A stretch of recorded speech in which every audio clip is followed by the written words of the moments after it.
So স্বাগতম জনাইছো LS tutorial লৈ সো আপোনালোকে নিশ্চয় গম পাই যে LS টিউটোৰিয়েল হৈছে এনেকুৱা এটা ইউটিউব চেনেল যত আপোনালোকে কম্পিউটাৰ শিক্ষা সম্পূৰ্ণৰূপে অসমীয়া মাধ্যমত উপলব্ধ কৰোৱা হয় সো তেনেকুৱা পলম নকৰাকৈ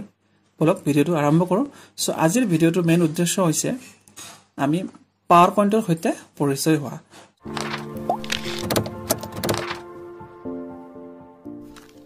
So bolok PowerPoint er logot ami porichoi ho so prothome PowerPoint jodi apni open koribo bisare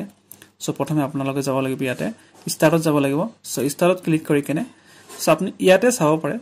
so PowerPoint apnar code ase so Chrome suppose nohole apni aru eta process ase je iar pora apni directly click kori kene iate jodi PowerPoint likhi die so PowerPoint enako likhi dile apnar sabo PowerPoint iate ahi gol so ami normal jitu manual process hetu sahayot ami uliam so iate apni start ot click koribo lagibo click korar pichor ki hobo apni ikhini jitu apnar etu program area boli koy software area boli koy ba tenako applications area bolio ko paru ami menut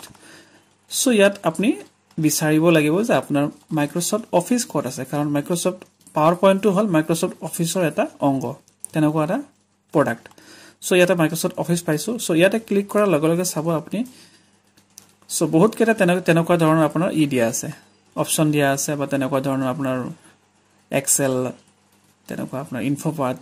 OneNote so ei hokolobor hoise Microsoft Office or eta part so yata aji ami bisari Microsoft PowerPoint etu PowerPoint click kora lage lage apnar jitu monitor ba tenakwa apnar sonmukhot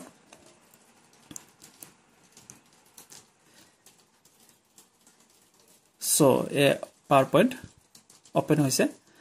so a PowerPoint open hol log lage apnaloke sabo paribo tenako eta by default tenako eta looks so ei looks to etu apnar slide boli koa hoy etu eta slide so slider bhitor sabo apni tenako duta part thake duta part er bhitor click to add title eta part aru click to add subtitle hor eta part so etu layout jitu ase layout to ami change koribo paru so abarote আমি change নকৰো just আপোনালোকৰ সন্মুখত just পৰিচয়টো মই দাঙি ধৰিছো so আপোনালোকে নিশ্চয় মাইক্ৰসফট word নিশ্চয় শিকিছে আগৰ ভিডিওবোৰত সো মাইক্ৰসফট ওয়াৰ্ড আৰু পাৱাৰপইণ্টৰ মাজত যেটো বিশেষ ডিফাৰেন্স বা বিশেষ যেটো পাৰ্থক্য আপুনি অলমোস্ট একেই হয় বাট ডিফাৰেন্স এটোই ইয়াতে যে আমি পাৱাৰপইণ্টত কি কৰিব পাৰো আমি এনিমেচন দিব পাৰো বা তেনেকৈ এটাৰ পিছত এটা পেজক আমি মানে কিছুমান এনিমেশনস তেনেকুৱা ট্ৰানজিশনৰ সহায়ত আমি কি কৰিব পাৰো প্ৰেজেন্ট কৰিব পাৰো কেনেকৈ সো যিমান বৰ মেনু আছে অলমোস্ট সেম আছে অকল এই এনিমেশনস আৰু স্লাইড শো এই দুটা মেনু আপোনালোকে এই পাৱাৰপইণ্টত নতুনকৈ পাব বাকি আপোনাৰ হোম ইনসাৰ্ট ডিজাইন ৰিভিউ ভিউ এইবোৰ আপুনি মাইক্ৰসফট ওয়াৰ্ডতো পাইছে অলৰেডি আৰু মই আশা কৰিছো যে আপোনালোকে অলৰেডি এইবিলাক মেনুৰ বিষয়ে আপোনালোকে অলৰেডি জ্ঞাত আছে So bolok animation er বিষয়ে আমি দুই এখামান কথা জানো ইয়াতে সো এনিমেশন যেনেকুৱা ধৰক কিবা এটা আপুনি লিখিলে মাইক্ৰসফট ওয়াৰ্ডত যেনেকুৱা আপুনি কিবা এটা সাপোজ ইয়াতে মই এনিমেশন লিখি দিও এনিমেশন সো মই এনিমেশনটো লিখিলো এটা এটা ওয়াৰ্ড হয় মই লিখিলো সো লিখাৰ পিছত কি হল নৰমাল এনেকৈ থাকে মাইক্ৰসফট ওয়াৰ্ডতো এনেকৈ থাকিব কিন্তু পাৱাৰপইণ্টত আমি কি কৰিব পাৰো এই ওয়াৰ্ডটো বা সেন্টেন্সটো বা এই এনিমেশন যেটো মই লিখিছো এটুক আমি কি কৰিব পাৰো এটা মুভিং পিকচাৰ বা তেনেকুৱা মুভিং এটা এনিমেশন দিব পাৰো বা তেনেকুৱা এক ঠাইৰ পৰা আৰু এক ঠাইলৈকে বা ৰিপ্ৰেজেন্ট কৰাৰ যেটো ওয়ে মানে যেটো পদ্ধতি হেতু আমি খলনি কৰিব পাৰো কেনেকৈ কৰিব পাৰো হেবোৰ আমি আগৰ যিবিলাক ভিডিও আহিব হেবিলাকত আমি শিকিম সো এট প্ৰেজেন্ট এটো সময়ৰ কাৰণে আপোনালোকে জানি লওক যে প্ৰেজেন্টেশন আমি যেতিয়া এটা বনাব চেষ্টা কৰো বা বনাও তাতে আপুনি এনিমেশন ইউজ কৰি কেনে যিকোনো টেক্সট বা তেনেকুৱা ধৰণৰ পিকচাৰক আপুনি কি কৰিব পাৰে মুভিং কৰাব পাৰে তেনেকুৱা আপুনি লৰ্ডছৰ কৰাব পাৰে ইখিনি হল মেইন উদ্দেশ্য দুই নম্বৰ কথা হল যে ইয়াৰ কিছুমান সেটিংস আছে যেনেকুৱা বিশেষকৈ ইয়াতে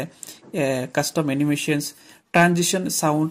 ট্ৰানজিশন স্পিড তাৰ পিছত আপোনাৰ এডভান্স স্লাইডৰ আন্ডাৰত আছে আপোনাৰ মাউস ক্লিক কৰিলে আহিব স্লাইড বৰ নে অটোমেটিক্যালি আহিব ইয়াতে আপুনি টাইম সেটিং কৰিব পাৰে সো তেনেকুৱা ধৰণৰ কথা আৰু So next hoise slide show. So slide show etat ki hoy generally apni dhorok yate apnar 5টামান স্লাইড আছে সো 5টা স্লাইডত আপুনি কিবা কিবি লিখিছে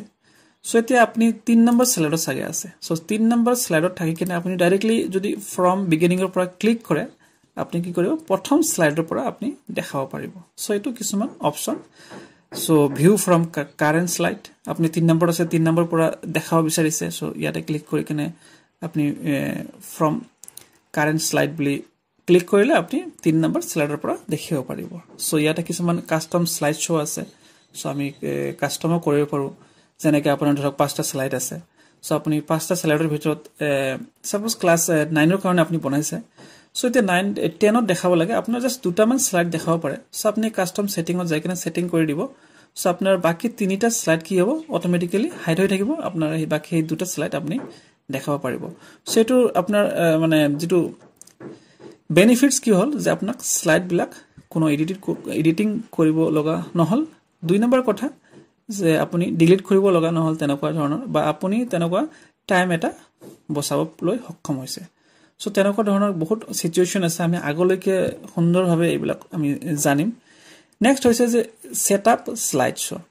সো সেটআপ স্লাইড শো তো সবতকৈ ডাঙৰ কথা যে আপুনি যেতিয়া যিকোনো এটা ধৰক যদি মিটিং এটেন্ড কৰি আছে যেনেকৈ আপোনালোকে নিশ্চয় নিউজ চেনেলত গম পাইছে যে ব্ৰেকিং নিউজ তো হগনে আহি থাকে সো আপুনি এটা মিটিং কৰি আছে আৰু মিটিংৰ যেটো সাবজেক্ট হয় যে কিহৰ কাৰণে আমি মিটিং পাতিছো সেই সাবজেক্টটো যদি আপুনি প্ৰজেক্টৰ সহায়ত বা আপুনি জেনেৰেলি ল্যাপটপ বা কম্পিউটাৰ যদি হগনে আপুনি দেখাব বিচাৰিছে এই তেনেকুৱা ধৰণৰ কিবা এটা পদ্ধতি আমি ইয়াতে স্লাইড সেটআপ স্লাইড শোত আমি কৰিব পাৰো বা তেনেকুৱা ধৰণৰ হাইড স্লাইড আমি স্লাইডবোৰ হাইডও কৰিব পাৰো আৰু এনেকুৱা ধৰণৰ বহুত ধৰণৰ কিবা কিবি আপোনাৰ সেটিং ইউজ কৰি কিনে আমি কি কৰিব পাৰো এটা সুন্দৰ বঢ়িয়া স্লাইড তৈয়াৰ কৰিব পাৰো বা প্ৰেজেন্টেশন বনাব পাৰো সো ইয়াতে আৰু এটা কথা যে মাইক্ৰসফট ওয়াৰ্ডত যিবোৰ পেজ আছিল পেজবোৰক জেনেৰেলি আমি নৰমাল পেজ বুলি কৈছিলো যে ওয়াৰ্ড ডকুমেন্ট পেজ হয় আৰু ইয়াৰ যিবিলাক পাৱাৰ পইণ্টৰ যিবিলাক পেজ আছে সেইবোৰক আমি এটা স্লাইড বুলি কওঁ মনত ৰাখিব এটো সো আজিৰ কাৰণে এখিনিয়ে সো ইয়াতে আমি জানিছো আপনি যে মেইন ডিফাৰেন্সটো কি আছে ওয়াৰ্ড মাইক্ৰসফট পাৱাৰ পইণ্টৰ মাজত সো ইয়াতে এনিমেশন আৰু স্লাইড এই দুটাই ম্যাক্সিমাম যেটো আপোনাৰ ডিফাৰেন্স বা শিকিব লাগিব এই দুটা মেইন আছে আৰু 2 নম্বৰ কথা হল যে ইয়াতে হোম মেনু চাবা আপুনি হেই কপি পেস্ট আপোনাৰ এই যে ওয়াৰ্ডৰ ফন্ট ফেজ চেঞ্জ কৰা ষ্টাইল চেঞ্জ কৰা তেনেকুৱা ধৰণৰ শেপ ইনসাৰ্ট কৰা এৰেঞ্জ কৰা শেপ ফিল কৰা সো এই সকলোবোৰ নিউ স্লাইড ইয়াতে কৰা সো ইনসাৰ্ট মেনু আন্ডাৰটো তেনেকুৱা picture clip art photo shapes chart word art header footer আপোনাৰ সিম্বল অবজেক্ট সাউন্ড সকলোবোৰ একে আছে মাইক্ৰসফট ওয়াৰ্ডৰ দৰে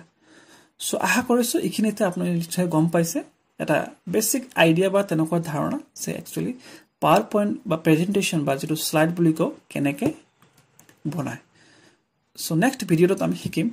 যে নরমাল এটা স্লাইড শো বা এটা প্ৰেজেন্টেশন কেনেকে বনাব পাৰো সো চাই থাকিব LS টিউটোৰিয়েল